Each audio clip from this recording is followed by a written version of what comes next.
साथियों, किसी भी संकट से निपटने के लिए टाइमिंग का बहुत महत्व होता है। सही समय पर लिए गए फैसलों ने देश में कोरोना संक्रमण को नियंत्रित करने में बहुत मदद की है। भविष्य में जब कभी भारत की कोरोना के खिलाफ लड़ाई का अध्ययन होगा तो ये दौर इसलिए भी याद किया जाएगा कि कैसे इस दौरान हमने साथ मिलकर के काम किया, कोऑपरेटिव फेडरलिज्म का सर्वोत्तम उदाहरण प्रस्तुत किया। साथियों, जब कोरोना दुनिया के अनेक देशों में चर्चा का विषय भी नहीं बना था, तब भारत ने इससे निपटने के लिए तैयारियां शुरू कर दी थी, फैसले लेने शुरू कर दिए थे। हमने एक एक भारतीय की जिंदगी को बचाने के लिए दिन रात मेहनत की है। बीते हफ्तों में हजारों की संख्या में हमारे भारतीय भाई बहन विदेश से अपने वतन वापस लौटे हैं। बीते हफ्तों में लाखों की संख्या में प्रवासी श्रमिक अपने अपने गांव पहुंचे हैं। रेल, रोड, एयर, सी सारे मार्ग करीब करीब अब खुल चुके हैं। लेकिन इसके बावजूद हमारी इतनी जनसंख्या होने के बावजूद भारत में कोरोना संक्रमण उस जैसा विनाशकारी प्रभाव नहीं दिखा पाया जो दुनिया के और देशों में कोरोना ने आफत पैदा की है। दुनिया के बड़े बड़े एक्सपर्ट्स, हेल्थ के जानकार लॉकडाउन और भारत के लोगों द्वारा दिखाए गए अनुशासन की आज भारी चर्चा हो रही है। आज भारत में रिकवरी रेट 50% से ऊपर चला गया है। आज भारत दुनिया के उन देशों में अग्रणी है जहां कोरोना संक्रमित मरीजों का जीवन बच रहा है। कोरोना से किसी की भी मृत्यु दुखद है। हमारे लिए किसी एक भारतीय की भी मृत्यु असहज करने देने वाली है। लेकिन ये भी सच है कि आज भारत दुनिया के उन देशों में है जहां कोरोना की वजह से सबसे कम मृत्यु हो रही है। अब अनेक राज्यों के अनुभव आज आत्मविश्वास जगाते हैं कि भारत कोरोना के इस संकट में अपने नुकसान को सीमित करते हुए आगे बढ़ सकता है, अपनी अर्थव्यवस्था को तेजी से संभाल सकता है। साथियों, बीते 2 हफ्ते के अनलॉक 1 ने हमें एक बड़ा सबक ये भी दिया है कि अगर हम नियमों का पालन करते रहें, सारे दिशा निर्देशों को मानते रहे, तो कोरोना संकट से भारत को कम से कम नुकसान होगा। इसलिए मास्क या फेस कवर, उस पर बहुत ज्यादा जोर देना अनिवार्य है, आवश्यक है। बिना मास्क या फेस कवर के घर से बाहर निकलने की अभी कल्पना करना भी सही नहीं है।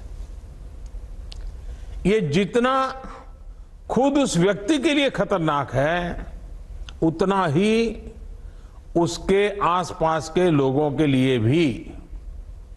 इसलिए 2 गज की दूरी का हमारा मंत्र हो, दिन में कई बार 20-20 सेकंड के लिए साबुन से हाथ धोने की बात हो, सैनिटाइजर का इस्तेमाल हो, ये सभी बहुत गंभीरता से किए जाने चाहिए। खुद की सुरक्षा के लिए, परिवार की सुरक्षा के लिए, विशेषकर घर के बच्चों और बुजुर्गों की सुरक्षा के लिए ये बहुत जरूरी है। अब तक लगभग सारे ऑफिसेस खुल चुके हैं। प्राइवेट सेक्टर में भी लोग ऑफिस जाने लगे हैं। बाजारों में, सड़कों पर भीड़ बढ़ने लगी है। तो ये सारे उपाय ही कोरोना को तेजी से फैलने से रोकने में मददगार होंगे। थोड़ी सी भी लापरवाही, थोड़ी सी भी ढिलाई, अनुशासन में कमी कोरोना के खिलाफ हम सभी की लड़ाई को कमजोर करेगा। और इतने दिनों की जो तपस्या है उस पर पानी फिर जाएगा। हमें इस बात का हमेशा ध्यान रखना है कि हम कोरोना को जितना रोक पाएंगे, उसका बढ़ना जितना रोक पाएंगे, उतना ही हमारी अर्थव्यवस्था खुलेगी, हमारे दफ्तर खुलेंगे, मार्केट खुलेंगे, ट्रांसपोर्ट के साधन खुलेंगे और उतने ही रोजगार के नए अवसर भी बनेंगे। साथियों, आने वाले दिनों में अलग अलग राज्यों में इकोनॉमिक एक्टिविटी का जिस तरह विस्तार होगा, उससे मिले अनुभव दूसरे राज्यों को भी बहुत लाभ पहुंचाएंगे।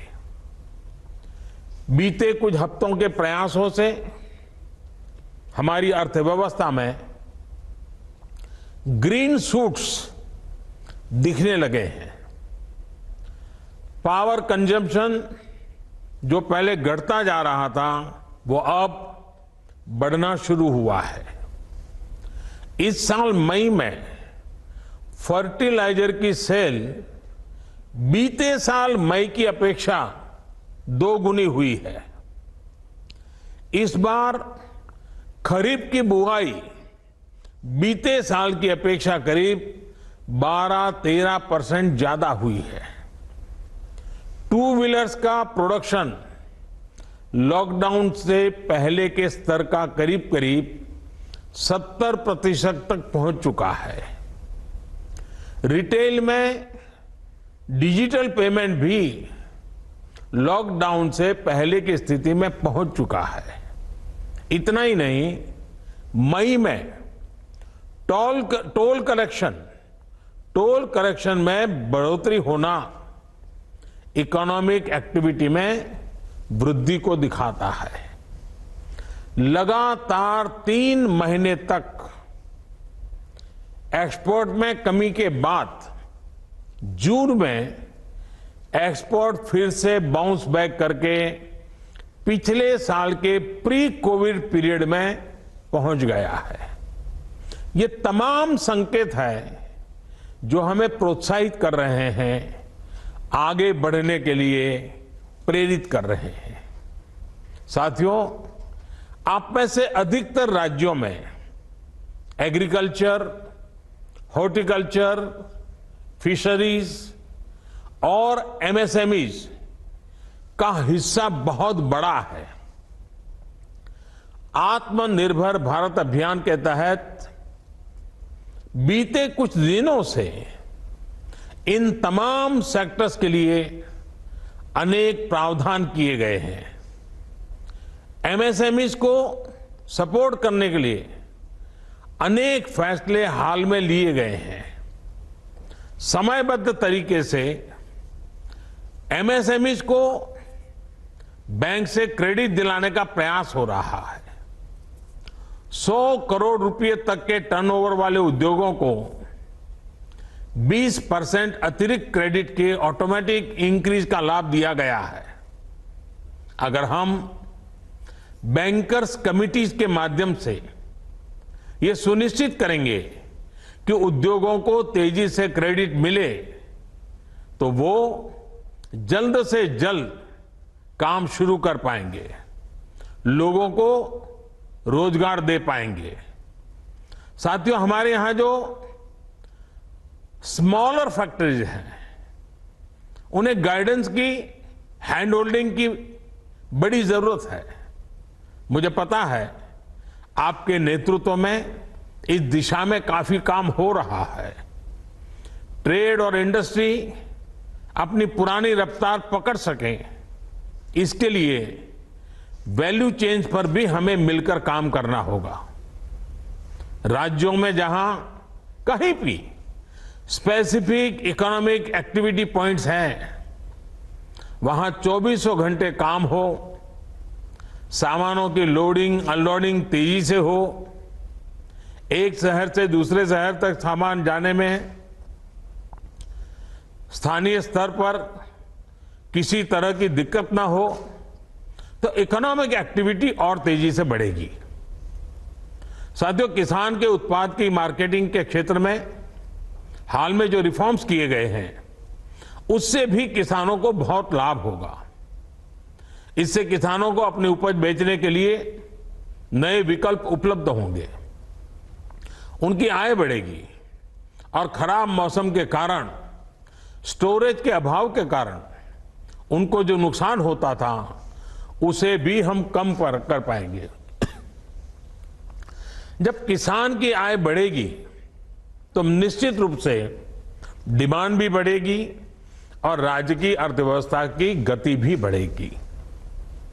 विशेष तौर पर नॉर्थ ईस्ट और हमारे आदिवासी इलाकों में फार्मिंग और हॉर्टिकल्चर, इसके लिए अनेक अवसर बनने वाले हैं।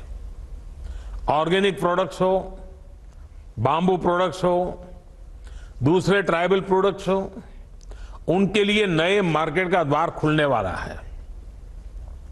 लोकल प्रोडक्ट के लिए जिस क्लस्टर बेस्ड रणनीति की घोषणा की गई है, उसका भी लाभ हर राज्य को होगा। इसके लिए जरूरी है कि हम हर ब्लॉक, हर जिले में ऐसे प्रोडक्ट्स की पहचान करें जिनकी प्रोसेसिंग या मार्केटिंग करके एक बेहतर प्रोडक्ट हम देश और दुनिया के बाजार में उतार सकते हैं। साथियों, बीते दिनों आत्मनिर्भर भारत अभियान के तहत जितनी भी घोषणाएं की गई हैं, वो एक निश्चित समय सीमा के भीतर जमीन पर उतरे, इसके लिए हमें एकजुट होकर काम करना है। इस पृष्ठभूमि में कोरोना से लड़ाई और इकोनॉमिक एक्टिविटी से जुड़े आपके जो सुझाव हैं, जो तैयारियां हैं, वो जानने के लिए मैं बहुत उत्सुक हूं और मुझे पक्का विश्वास है कि अनुभव के आधार पर आपकी जो बातें आएगी वो आने वाले रणनीति बनाने में बहुत काम आएगी। मैं गृह मंत्री जी से आग्रह करता हूं कि वे आगे की चर्चा का संचालन करें